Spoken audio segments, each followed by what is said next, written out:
co-director of the Newburyport Literary Festival. We're in our 17th year of bringing authors and readers together and our third as a virtual event. I would love to introduce our panel. Emily Wibberley and Austin Siegemund-Broka met and fell in love in high school. Austin went on to graduate from Harvard while Emily graduated from Princeton. Together, they're the authors of The Roughest Draft, as well as several novels about romance for teens. Now married, they live in Los Angeles, where they continue to take daily inspiration from their own love story. Lauren Kate is the #1 New York Times and internationally best-selling author of 9 novels for young adults, including Fallen, which was made into a major motion picture. Her books have been translated into more than 30 languages and have sold more than 10 million copies worldwide. By Any Other Name is her second adult novel. She also lives in Los Angeles with her family. And our moderator today is Laura Zaro-Kopinski. She's a local librarian and podcaster. She hosts A Bookish Home featuring behind the book interviews with best-selling authors. Laura is currently on the Newburyport Literary Festival Programming Committee and has served as a lead judge for the Massachusetts Book Awards, a reviewer for the Massachusetts Cultural Council's Artist Fellowships, and has been a Boston Book Festival moderator. So welcome everyone. And Laura, I will turn it over to you. Hi, everyone. Thank you, Jen, for the introductions and to all of you for being here. I've been so looking forward to this panel and getting to discuss bookish romance today. We're going to get to dive into our featured books, By Any Other Name and The Roughest Draft. And we're going to start by having each of the authors give us a little taste of their book. So Lauren, could you go first, reading a bit of a favorite scene and telling us about By Any Other Name? Sure, happy to. Thanks for hosting us, and thanks everyone for being here. Here is a glimpse of the beginning of By Any Other Name.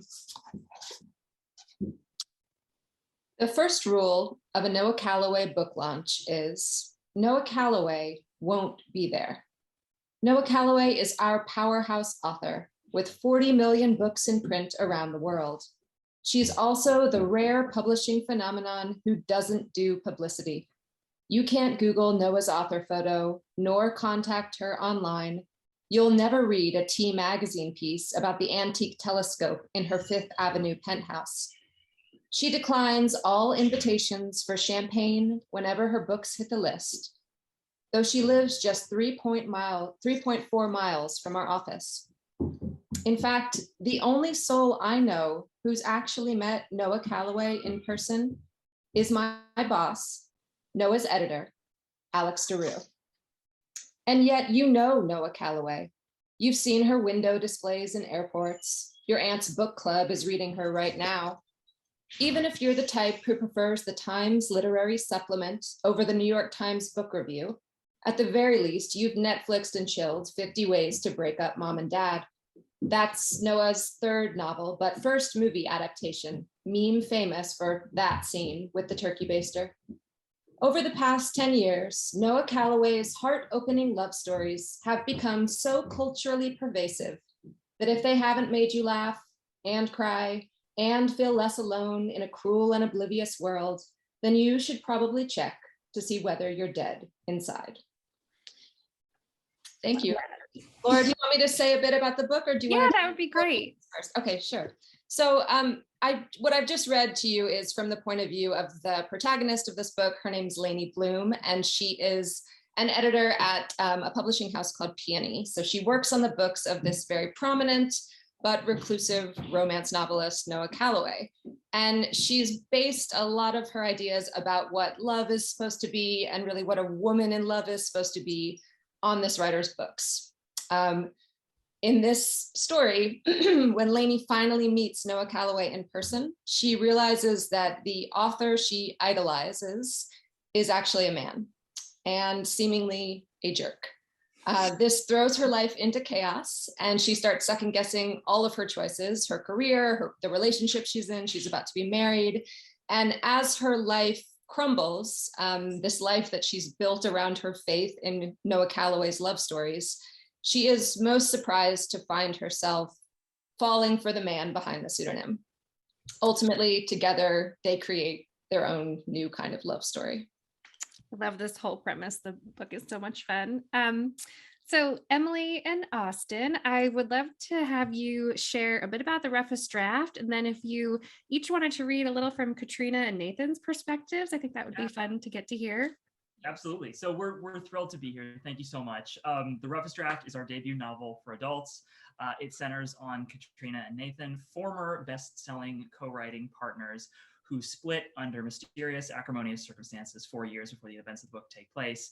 Where we pick up with them, they are driven by personal and professional circumstances, compelled by their contract to come together and write one final book, which they decide to do in one marathon writing retreat where old grievances are aired, old flames are fanned, and they come back together as they write their final, or is it final, romance novel.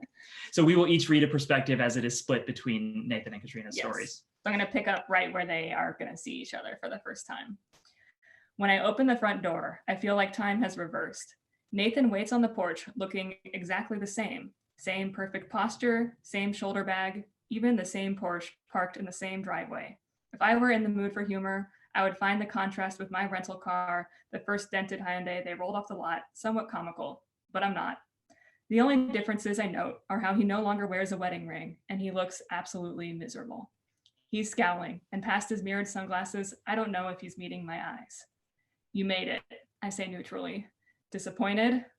While it was jarring hearing his voice on the phone, it's a whole new level of disorienting in person. I've replayed so many conversations we had. To be having new ones is unexpected. I'm certain I'll hear nothing but this combative edge in the coming weeks. The Nathans I knew when we wrote, the playful Nathan, the inquisitive Nathan, the charming Nathan, won't be coming back. Moving forward a little bit to our hero. What are you doing? I ask, honestly unable to understand what the fuck is happening right now. Katrina is in my room. She's voluntarily putting herself within 15 feet of me with major favorite. She holds up the mug. The smell hits me. My hangover cure of choice, whether alcoholically or emotionally inflicted. The spicy, woodsy scent of coffee fills my room, and I momentarily forget it's Katrina Freeling holding the cup. I know without knowing she's made it exactly right. No cream, no sugar, using the French press downstairs, which she learned to use for me. Katrina hates coffee herself. She gestures to the nightstand. Warily, I nod. While she approaches, I find myself making mental notes of her appearance, her demeanor, filing away details I'll later spin into prose. The way she's pushed her damp hair behind her ear, the gentle curve of her eyebrows, her lips a shade of pink, shy of magenta. I don't make a habit of drawing inspiration from real people's physical characteristics. Katrina is the exception. I can't help reaching for her hands, her eyes, her smile when writing. She puts the coffee down. Is it poisoned? I ask. I love that. I love the way their perspectives are woven together in the book. It's so much fun to read. Well, as a reader, getting to first dive into these stories, they really seem to imitate life, which is fun. So we've got the co-writing relationship in the Roughest Draft and the editor-author relationship in By Any Other Name. And I'm curious if you each set out to write a book that mirrored your own experiences and kind of what the inspiration was behind the books.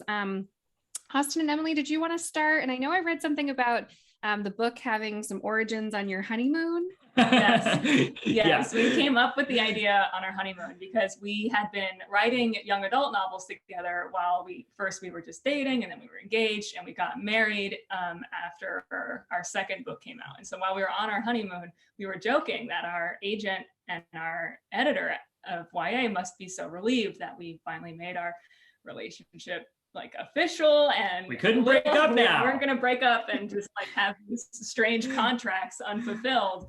And then we wondered what would happen if that had happened. And that we were in Italy, and we started honestly brainstorming it right then. That day, walking around the city, kind of hashing out this story. From there, we knew that this premise would basically work for any set of co-working creatives. And we decided very intentionally to make it co-writers to mirror our own experience, which comes from the fact that in 5 YA novels we've written together, we have sort of had a long time to think about what it's like to spin a love story with somebody else with whom you're also romantically involved. And we figured we have all these thoughts on this subject. We've had all this experience. why not just put that directly on the page? And it was really a thrill and a joy to be able to explore all those ideas and those feelings that we've sort of been building up for 5 years of a writing relationship. I love that, and it comes through. We're definitely going to dive more into that as well. Lauren, as I was reading, I at first thought you were kind of channeling your experience in publishing as an author, because it all felt so just true to life and so fascinating to get that perspective. But then I read that you had also been an editor, so you really kind of had both experience with both hats. Could you talk about that and kind of what inspired you to write the book? Sure. I did not know that I was going to write this version of the book. I was basing this story initially, I've actually never written anything remotely autobiographical in any of my books before. There's certainly like characters who respond to situations the way I might, but this is the first time I've ever not been sort of building around an external mythology. Like my books are rooted in the Bible, or my books are rooted in like a very historical moment. And this is the first time that I really was just pulling from stuff that happened in my own life. But I was wrong about the story that I was going to tell. I thought I was going to write a story about this very hideous breakup that I had when I was about 25. I was dating this man who was, he was living in the Middle East and I was in New York, and we had agreed also to meet up in Italy. And I was really poor at the time because I was working in publishing, and I like drained my bank account to buy a plane ticket, to reserve this incredibly romantic week we were planning on having in Italy. We were going to ride a motorcycle down the Amalfi Coast. And everyone I knew, all my friends and family, were saying like, you're going to come back engaged. This is going to be like the most incredibly romantic proposal experience. Everybody was really amping me up. And I got off the plane and we did not make it to baggage claim before the guy dumped me. And I was so young, so poor, so confused by everything that was going on, just totally blindsided, that I stayed with him all week. Looking back, I wish I had just gone and had my own amazing time by myself in Italy. I hung on to the back of that dude's motorcycle all around these hairpin like cliffside turns, thinking I was going to die for the next 7 days. And as I was doing that, I was telling myself, like, someday you're going to think this is funny. Someday you're going to be able to write a book about this. And so there are a lot of elements from that breakup story that appeared in the book. But I think what I realized as I started conceiving the novel was that the sooner I got rid of that guy, the better. He didn't need to hang around he hung around that whole vacation. He did not need to hang around the whole book. And so the space that left for a new love story was something that I had to figure out. And I had all this experience. I had an experience as an editor. I had experience writing pseudonymous novels. That's actually my first 4 published novels were written under a pseudonym. And so I kind of married those things. And my pseudonymous novels, I'd never showed anyone this, but this is one of them, Inside Girl. I took them over from a male writer who like got sick of writing this commercial YA series. And I just knew a friend who was like, they need someone to deliver a book in 3 weeks. Can you do it? And so that was my earliest writing. And the experience of kind of taking over this man's voice, getting into this man's version of a teen story, was the beginning of my idea of Noah Calloway's character. And then to figure out what that does to the protagonist in this story when she's shaped her worldview around these love stories, mixing that all together. This is the story that I ended up telling. It's not the one I thought I was going to tell, but I'm very happy that I did. Yeah, and we're happy that you did as well. Well, getting a peek behind the scenes of the writing process in both of your books is so much fun. And it definitely is what I think we like to imagine it to be. Like they go to fun, interesting places to have writing retreats, or they go to romantic destinations around New York. And so I'm curious from each of you, does some of that happen in real life? Did you do any really fun research or things to spark inspiration for your characters? And Emily and Austin, do you want to start? Sure.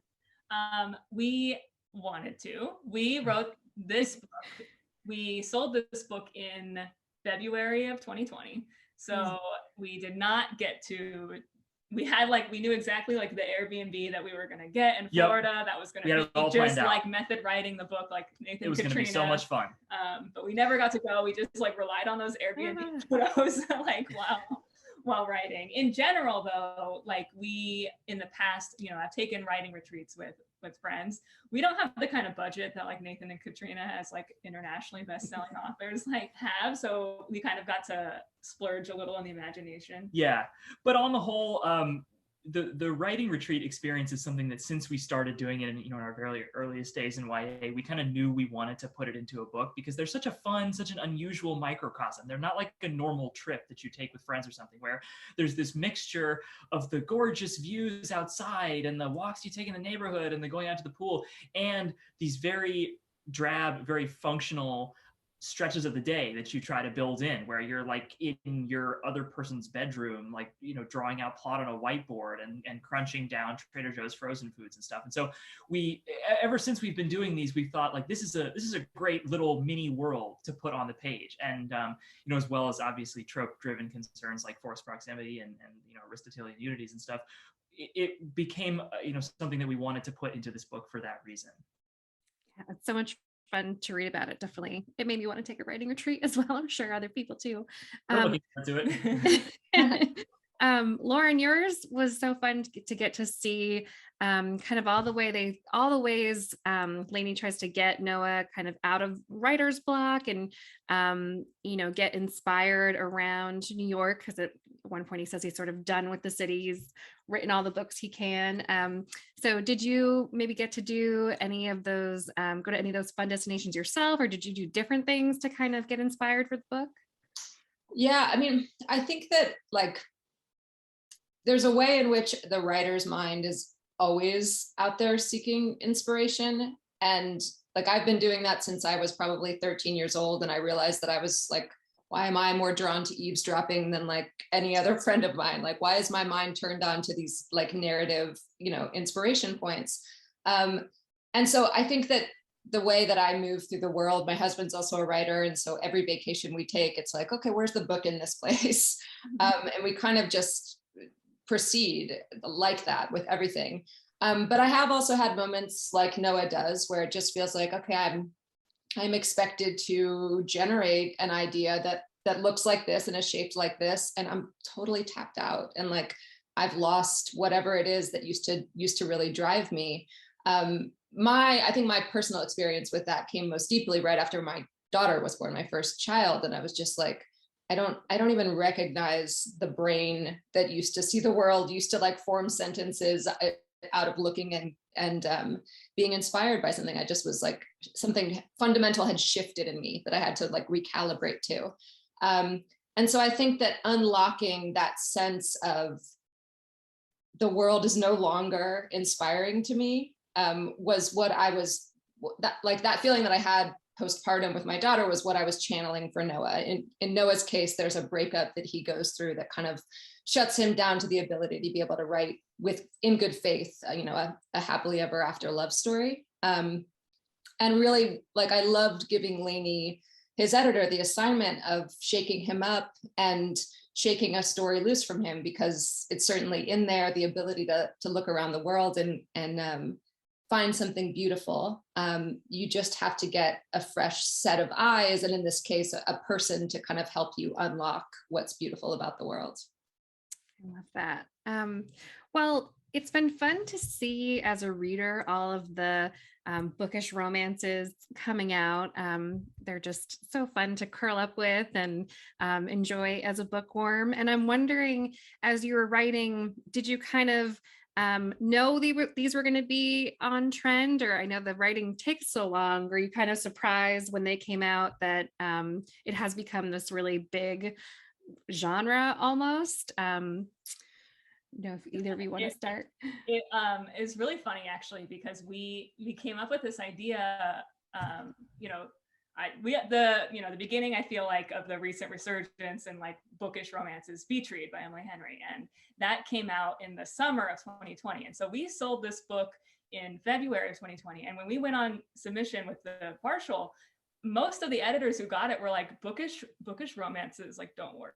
Too because inside it's baseball. Too inside baseball. I kid you not. We got that note like 2 or 3 times. Yeah, we got too inside baseball. Multiple people said that. And of course the house that bought our book was the house that was publishing Beach Read. So like they in their head, they were like, no, like we're going to be doing this. Yeah. So it really wasn't something we were aware of. We kind of felt like we were going like an uphill battle trying to get this bookish book out there. And then Beach Read came out and everyone was like, oh, this is so great. What else is like there? Yeah, so in short, we didn't know, and we had many weeks and months, because every time you get a pass from anybody with any specificity, immediately you go into a spiral of like, oh my, this isn't going to work. This is terrible. Why did I go down this horrible dark path? It's not going to work. And we had a lot of that before suddenly this trend sprung to life. Oh, that's so funny. Lauren, did you have a similar experience? I think so. I mean, my experience was a little bit different only in that I had an open contract with my publisher that I was trying to fill. And so I wasn't selling this book to anyone. It was already sold. It was just a blank, to be decided idea. And as I was coming up with it and working with my editor to figure out what it was going to be, I think I was hesitant, mostly not because I thought bookish romance doesn't work or it's not a thing or whatever. I was just like, I don't even know if the idea of writing autobiography was holding me back. And I wasn't sure I had enough to say really about my own experience. And just, I think being kind of gently ushered toward it by my editor, by my friends, by the writing people that I trust. I wasn't thinking too much about how to position it or what, I was just trying to figure out like, okay, am I really going to go and cringe through my old diaries for this book? That's the angle that I was struggling through. And then by the time it was finished and I was having the conversations with my publisher, the marketing side of things, and they were like, oh, bookish romance, it's all great. I was like, it's a what? It's a who? I didn't realize that. But yeah, I mean, I have since, devoured as many of these kinds of books as I can. They are for people who love to read and love, if you love love stories, like it's just a bringing together of a lot of wonderful things. Yes, they're like candy or something. Well, because both books are very autobiographical and drawing on some of your own experiences, it got me thinking in the Roughest Draft, there's a lot of talk about kind of being really bearing your soul in your writing and getting judged on that. And there's kind of a theme around dealing with public perception and success as an author. And I'm just wondering if any of you kind of struggle in similar ways as your characters did in these stories, and how you deal with that and kind of separating that from creating the work. Yeah, it's like what Lauren was saying, that it is uncomfortable when you're writing something and people are going to be like, oh, is this just autobiographical? Is like people are kind of project onto your own life. I do think people do that no matter like what you write, but they do it even more when it's like something that has these demographic just like check boxes that are so similar to you. So like, yes, in the Roughest Draft, there's much of a theme of like, you are going to end up putting something of yourself into a book no matter what. But I think that as an author, at least I tell myself that it's like the things we put into our book, I don't know that even our closest family and friends like recognize that is the personal element. It's usually, it can even be a surprise to the author themselves. Like they can get to the end of the book and be like, wow, like that was what I guess I put a lot of this going through at that time. And like, that's where the inspiration came from. Yeah. So like, we've never like broken up and like not like wanted to write a book together. So like, that is not biographical at all. Like there are smaller pieces that are, but I don't think that anyone would know them except us. And this models in micro exactly the place we ultimately wanted to lead the theme in the Roughest Draft, which is that the question of whether you put yourself into your writing is ultimately more of a question of how much. You can build walls, and of course, due to constraints of plot and other things that you're interested in, there are divergences, but you also can't help putting things that are drawn from yourself in there, both your ways of seeing the world, but also just things you're excited about and interested in, and then dealing with in your own mentality. as far as the public perception goes, as I saw somebody tweet the other day, it's a uniquely difficult conundrum, certainly for creatives, and I think probably uniquely for writers, that you are expected to treat and respond in a business-like manner towards something where ultimately what you're purveying holds a large piece of your soul. It's difficult to not take personally something that is inherently personal. And so that has caught us up short at various times and is a tricky muscle to learn, to separate yourself when you need to, but not when you're creating. Yeah, when you're creating. Yeah. Lauren, did you have thoughts on that? And also kind of along with that, because I hadn't realized till you brought it up that you had written under a pseudonym before. I know that's sort of at the heart of dealing with public perception in your book. So I guess what's that been like for you in real life? Well, okay, I'll speak first to the, like the truth such as it exists and putting that into stories. And I think, like, I guess what I am most grateful to about the experience of writing this particular book was learning that my own ideas about love and romance and power and femininity, the things that have been like germinating through my less autobiographical novels in the past, I have been coming up with, I think, like very strong opinions about the way that love is kind of a superpower, and it allows us this level of autonomy when we're in a truly wonderful love story, a real one, not a fictional one, what it gives us the power to do in our own lives and how it lets us determine our own destinies with more agency and more optimism. And, the way that I would like to proceed in the world is always being strengthened at my core by my own love story. And I think that's something I was learning slowly as I was writing these other love stories. And in this story, I got to explore two characters who not only believe that, but also like shape their professional lives around the idea of love as a superpower. And so, I don't know, I think there was something really joyous about solidifying that into a world, into the story, onto the page, that it felt different to me than it's things I've gotten to do in other stories. And I liked that a lot. In terms of the pseudonym, I don't know. I mean, it's funny. I wrote these 4 books in this commercial series. It was a time when it was like 2007, 2008, and Gossip Girl was very big. And so there were a lot of books that were kind of being churned out through this was through a packaging company called Alloy that just generate as many stories that are just like that as possible. And I would have 2 weeks to write like a 70,000 word novel draft. So the deadlines were so insane that I gave very little thought to what I was doing. I really just churned that stuff out, and it was fun and it was light and it moved quickly. And the books never reached any sort of cultural zenith. So it's not like I had any experience with an outward facing, like living behind a pseudonym. There was like social media wasn't really a thing yet. I wasn't expected to promote them in any way. It was just here's your $7,000, go write another one kind of thing. I didn't really give it too much thought until a decade later when I was thinking about, it was interesting to step into this man's imagining of like what it was like to be a young girl. And then I was trying gradually to like steer his voice to be closer to my own, or what I felt truer to me, to a young girl's like identity. Yeah, I mean, I think I'm still figuring out what that experience meant, but I really did get to just hide behind that pseudonym for the course of those 4 books.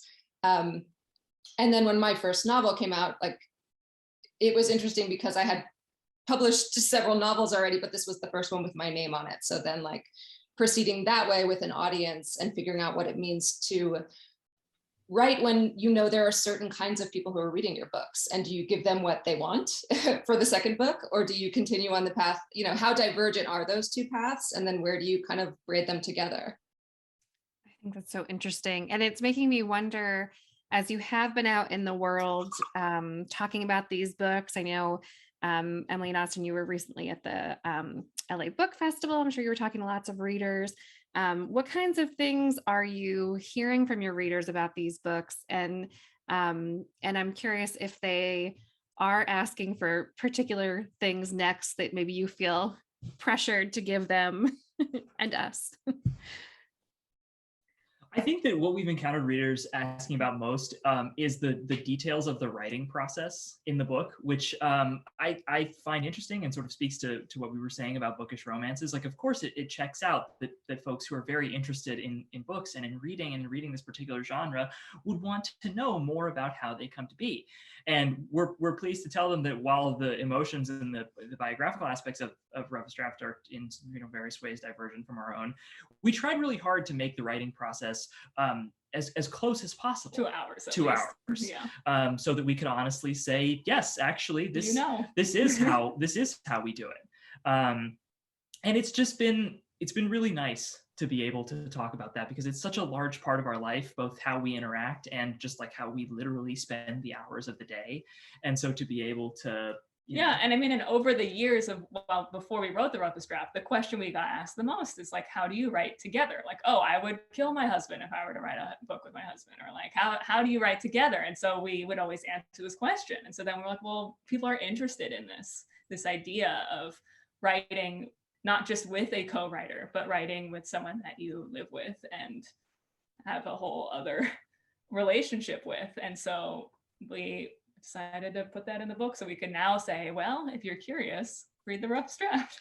As far as expectations go, I think that particularly because we tend to write love stories and are ourselves living one, that scrutiny, that inquiry into how much of our own story we put into there and how much each of us is one character is particularly acute with everything we write. We'll be able to say a little bit more about it very soon, but our next book, our next adult romance, is about a couple who are hitting the 5-year mark in their marriage.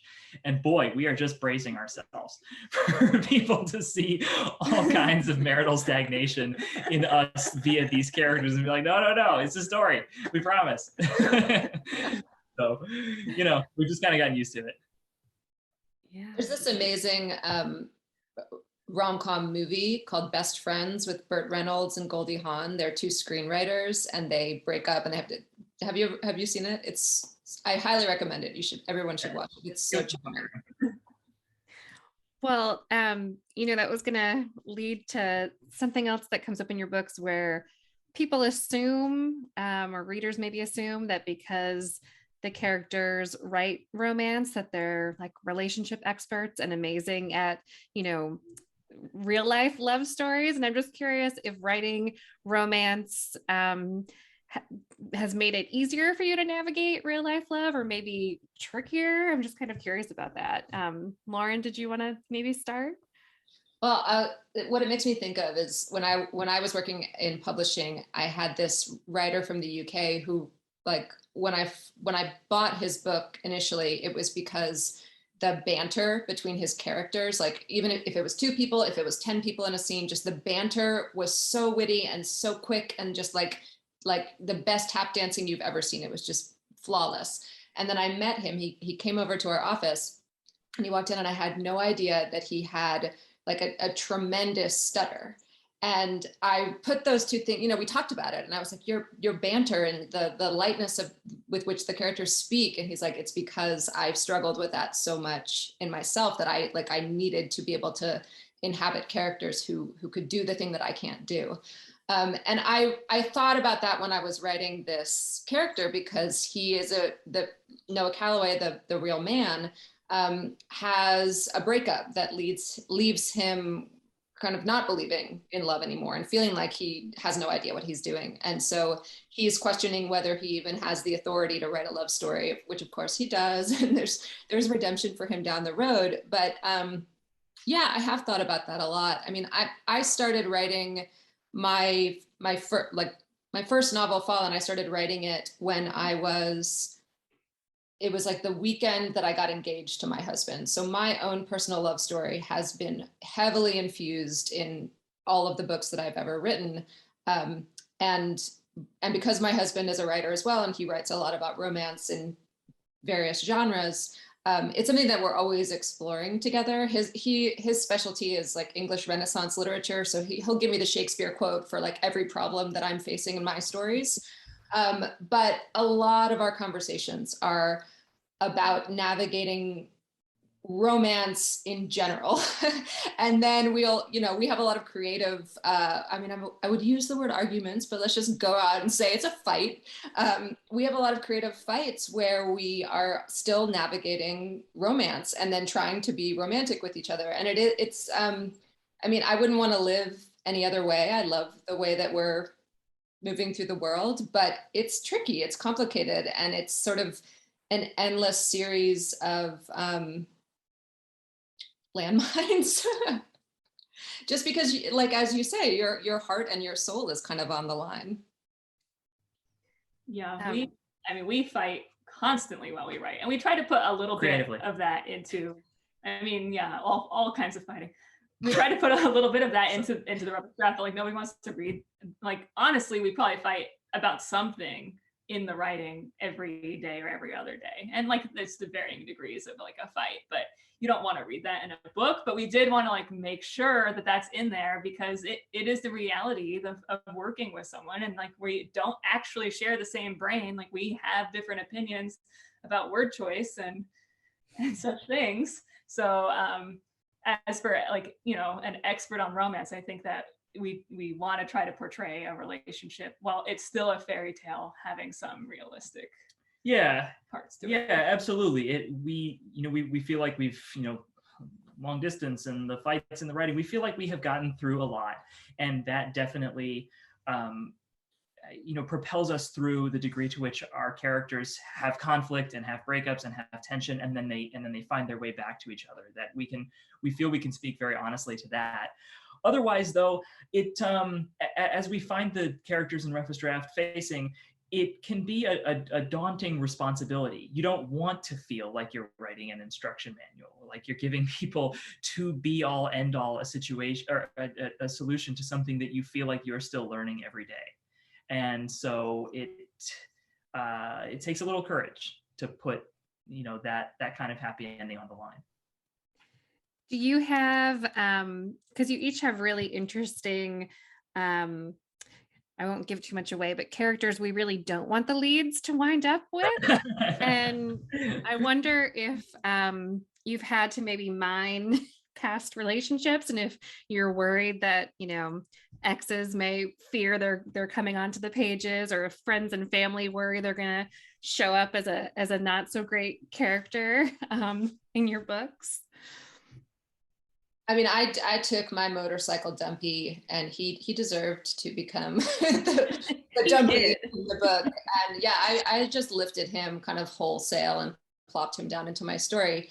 And the funniest thing to me about it was that my editor completely fell in love with him. She wanted to get his own thing. And I get it, that's how everybody in my real life felt at the time when I was dating him. But he was one of those people who, this phrase, I don't always love it as much, but it was very true of this person. He was so good on paper. And just, it was actually quite a terrible relationship, and we really didn't get along. But he looked like the guy that I should have been with. And so even to my nearest and dearest people, he tricked us all for a little while.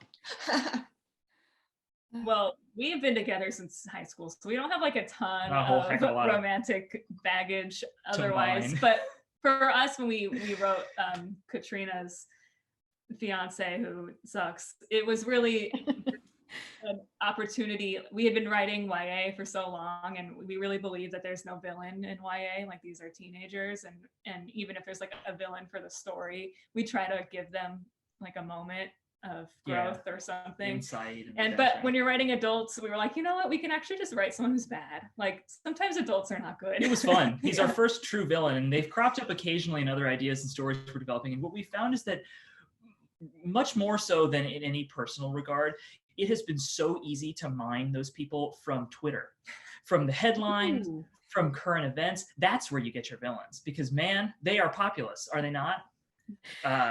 So it was very easy to draw those types from all of those things that all those aspects of malfeasance we saw in professional worlds and social media and public figures, and combine all that into exactly the kind of person everybody feels like they've encountered in one way or another.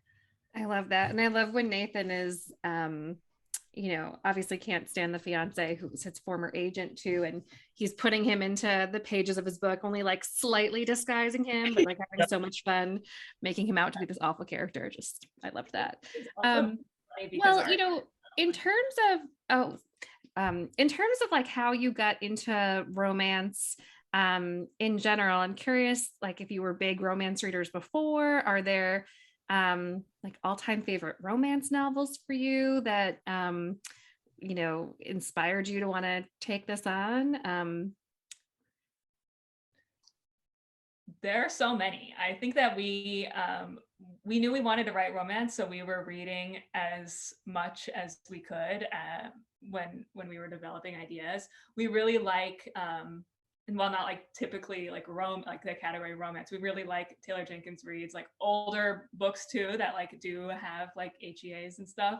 And I would say that we were reading like Abby Jimenez while we were writing. And of course we didn't want to read Beach Read while we were writing. No. We waited until the book was turned in, which it was turned in like a week before Beach Read came out. And so then of course we're huge Emily Henry fans. Yes. I'd say we picked up more and more romance the more we wanted to write the genre, which it's been really fun and really cool to watch the genre diversifying and going in various directions and mutating into various different forms, and to then kind of be able to delve back deeper into what it has looked like for the past 10, 15 years. So yeah, TJR has been a big touchstone, but there's a lot we're reading, and it's been a wonderful journey.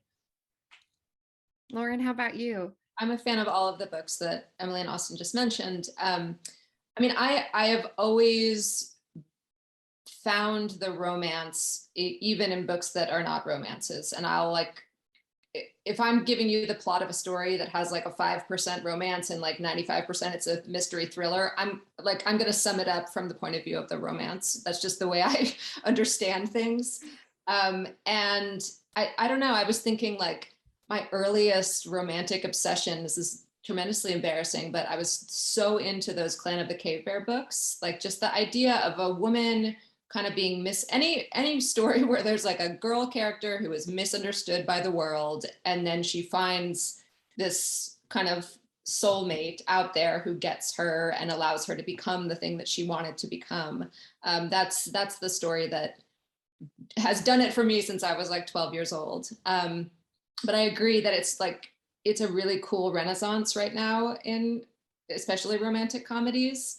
Like one of my favorites right now is Talia Hibbert. I just think like the effervescence of her characters, it's not something I think I could ever write, but I love dipping into her books so hard. They just like delight and dazzle me. I know there are so many wonderful ones to be reading. Well, one of the things that I think we're seeing more of too is great adaptations of these romances. And I'm curious if there have been any talk of adapting your books. And if there was, I would love to know who you think should play your romantic leads. Emily and Austin, you want to start? Yeah, I mean, it's a long process that is underway, and it's very, very difficult to say much more with specificity, but yes, we would love for that to happen. We have always sort of envisioned this very much this way. As for like who we had in mind, like while we were writing it, we were doing a big Gilmore Girls rewatch recently, and so we really feel like Milo Ventimiglia would be like a perfect Nathan, and then even Alexis Bledel. Yeah, totally. It's their look, or Daisy Edgar Jones from Normal People. It has very much the look. But yeah, it was particularly fun, because then we watched the Year in the Life, the Gilmore Girls reboot, and Jess comes on the scene, and he's surly and smart and sweet, and we're just like, there he is. Oh there he is. I could not be a bigger Gilmore Girls junkie, and the idea of them reuniting to play Right? these characters would be so fun, especially since they're both so Dream bookish. come true. Come Dream come on. true. Put it in the universe. We'll cross our fingers for that. Lauren, how about for by any other name? When I started writing the book, I did like screenshot my two kind of celebrity visuals. I'm not sure they would actually be good at in this role, but like physically, I had Adam Driver and Dakota Johnson for my two. I mean, I could see that. Yeah, and yes, we're in the midst of all of the film and TV adaptation stuff. My husband and I actually wrote the screenplay together, so that was its own series of disputes. But no, I think the most fun we've ever had working together was on this screenplay. So it's been great, and I'm looking forward to seeing where it'll go. Oh, that's so fun. Well, and I want to encourage people, we do have time for questions. If you want to put anything in the Q&A, I'm happy to ask the authors for you. I did want to ask, because in the Roughest Draft, there's definitely like a complicated relationship with bookstores, and I won't give anything away about kind of how that all plays out, but especially since yesterday was Independent Bookstore Day, I'm wondering if you have any favorite independent bookstores that you would maybe want to give a shout out to for people to check out. Yeah. Yes, our local indie is Pages, a bookstore in Manhattan Beach, and they're really fantastic. And you can order signed copies of all our books there. So that's Pages. Yeah, we shout them out in particular. Yeah, I want to visit that store. My local indie is Book Soup, which is on the Sunset Strip, and it's just the best. And I go the day that they like let people back in the store after at a certain moment in the pandemic, I just remember standing in there through my mask and just breathing in the smell of that place. Makes me so happy. And then on my travels promoting my books, I think stores that have been exceptional places to visit and places to shop and places to connect with readers, I would say Anderson's in Naperville, Illinois has been a highlight for me on almost every tour. And I love Books and Books in Miami. Oh, great. And I'll give a shout out to our local ones, Jabberwocky and Bookshop of Beverly Farm, if you want to check those out. Well, you know, one of the other similarities you all have is that you've written YA, you've done now these adult romances. I'm kind of curious what you see your kind of writing career going forward. Do you think you'll continue to do a mixture? Are you kind of veering one way or the other? How's that looking? We want to write, you know, both. Like we have a YA and an adult coming out next year. Beyond that, like we will see what happens, but we definitely want to continue an adult. It's been a lot of fun, and we've really we have a lot more stories we want to tell. Yeah, we're pretty eager to continue in all directions. Same. Yeah, I started doing adult when my kids were born. They're, like, as I mentioned, I went through kind of existential crisis and just like was looking at how I see the world. And so I've been enjoying having the ability to be in an adult point of view, the things you're talking about, like having a villain or having a kind of an ending that is, maybe there are opportunities for not every single person to be redeemed. That appealed to me. But there's a way in which I think that all of us has like a writing age, like, and for me, I know that mine happens to be 17. And so there is something that calls me back always to a 17-year-old female protagonist. And I've been working on a new YA that I'm really excited about, and it feels kind of like a coming home to some stuff that I worked on in the past. But also I have a middle grade novel coming out in March of next year that is kind of, when it comes out, it will be for the age of my kids who are going to be in 3rd and 4th grade next year. And that, I don't know, in a way, I think I'm always just writing the same book over and over again. And so it was interesting to write a book without any romance, and then finding in that story that there is in fact a romance, which is the love story between these two like female friends. And it's also pretty autobiographical and explores a lot of my earliest friendship with my oldest and still best friend. But yeah, I mean, there's a way in which writing for these different demographics is totally different. And there's also a way in which it's exactly the same. And I don't know, there's something nice about that. That's so fun. Emily and Austin, do you have, just because Lauren was saying about having a writing age, is there a certain age that you go back to a lot to write about? That is so interesting. I've never heard that before. I mean, YA will always be like our first love, and we've written so many YA, and we definitely want to write more YA in the future. And I do think that there's something particularly I think we fell in love when we were 17, so there is that, like, when we're writing romance, like, that is how it feels to us. Yeah, it's very derived specifically, but you know, we've found and we've been delighted to find that moving back and forth between some of these genres freshens each up in a really wonderful way. It was sort of an unexpected ancillary benefit of hoping commercially to go in various directions, is that then when we switched back to YA, lots of stuff that, not to sound like too much of a Noah Calloway, that had become a little bit more ossified in our narrative sense, suddenly felt really exciting and really like more like home to write, like high school and dealing with one's parents while living in the same roof, and the you know, the feelings of those kinds of relationships, and then likewise to then return back to adult, and you could think more critically about these characters who had a bunch of years of decisions behind them and were weighing on, you know, we're dealing with those pressures. That felt very organically imperative. So it's been a nice result of that experiment to kind of go in those different directions. So interesting. Well, I'm sure we have people watching who are aspiring writers, and so I would love to hear if you have any advice. And Lauren, I know I watched something or read something with you where you talked about a very visceral moment that somebody literally took you by the shoulders and gave you some really helpful writing advice that stayed with you. Could you tell us about that?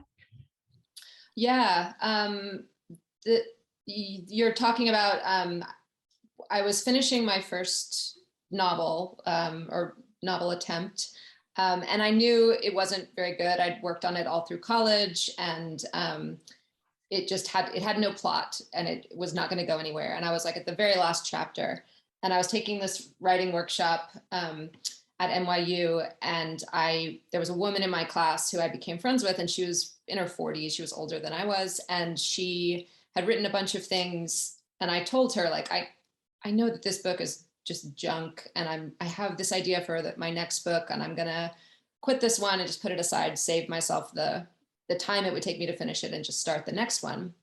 And she stopped me in the street, she grabbed me by the shoulders, and she said, "You finished this terrible book just so that you know that you can do it." And I didn't understand what that meant or why I should listen to her, but I knew that I should listen to her because she was Mo, and she was special to me. And so I read the rest of the book, and like, it sucked, and I sent it out to everyone, and it got roundly rejected. And then I started writing my next novel, and the same exact thing happened to me. I got to like that last chapter, and I was like, nothing's going to happen, not going anywhere with this one. Got a great idea for the next one. I'll just go ahead to the good one. And I heard her voice in my ear just saying, like, you learned that you could finish a book, just finish this book. And I finished that book. And then what I learned about myself is, like, I'm an editor, and my first drafts suck. They're always awful. And what's great about my abilities as a writer is what I do in the second draft. And now that I've got a first draft, and a little bit of perspective, you know, take a month off after that awful first one's finished, go back and see how you can make it the story it always wanted to be. You don't have that ability to revise and revitalize if you never finish a book. And so I did have to learn the hard way to finish my terrible book so that I could finish my next terrible book and make it less terrible. And that became Fallen. Oh, such good advice. Emily and Austin, have you gotten any good advice that you would want to share with aspiring writers, or anything that has really worked for you? Yeah, I mean, that is exactly what we tell people. So you have It's to exactly that advice. finish the book, because I think we could call it, like, we all have shiny new idea syndrome, where like you hit halfway through a book and you find something that you're more passionate about, or you think you are, because you've been living in this one book for who knows how long, and you're bored of it, and the middle is hard, and you don't really know where it's going to go.